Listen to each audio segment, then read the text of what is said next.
Saya terheran-heran dengan adanya chips di semua pohon di kota Guangzhou ketika saya ke sana beberapa waktu yang lalu. Hotel yang saya tinggali kebetulan di depannya ada taman yang cukup besar. Sore hari saya menyempatkan gerak-gerak sedikit untuk melepas penatnya karena panjangnya meeting. Karena ada chips di pohon itu, saya terus mengikuti langkah saya bukan sekedar hanya di sekitar taman, tapi saya terus berjalan keluar dari taman tersebut. Setiap langkah saya selalu memperhatikan pohon-pohon yang ada di sekitar saya, dan saya heran karena tidak ada satupun pohon yang tidak ada chipsnya, pohon yang besar. Jadi saya terus saja mengikuti jalan tersebut sehingga akhirnya saya bingung di mana posisi saya sekarang. Karena jalan selama 1 jam tersebut menurut feeling saya di awal adalah arahnya berputar sehingga kembali lagi ke hotel tersebut. Tapi ternyata saya nggak ketemu hotel tersebut. Mungkin karena saya banyak ngelamun. Isi kepala saya ya chips tadi. Saya bertanya, ngapain sih pohon dikasih chips? Lalu seperti kebiasaan saya sebagai seorang introvert yang agak pemalu, saya malu kalau bertanya pada orang. Maka kotak ajaib saya adalah membuka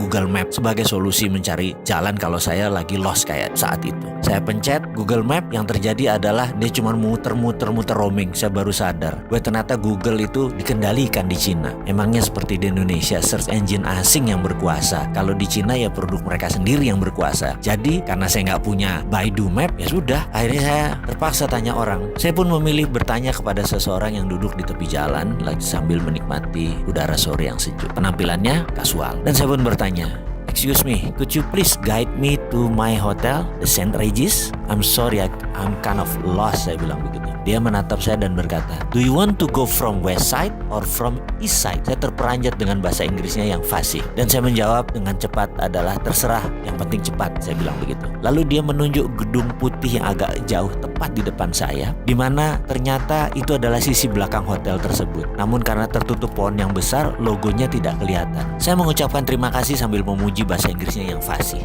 dan juga memastikan apakah dia pernah tinggal di luar negeri atau sekolah di luar negeri. Lalu dia menjawab, "I never been abroad, but a couple years ago, I have a business export to America. So I need to be able speaking their language by phone and email." "Nice," saya jawab singkat. Lalu kembali saya bertanya, "And how about now? Still in business?" Dia jawab sambil menegakkan posisi berdirinya jadi lurus. "Yes, I'm business in Africa. Africa is one of China future.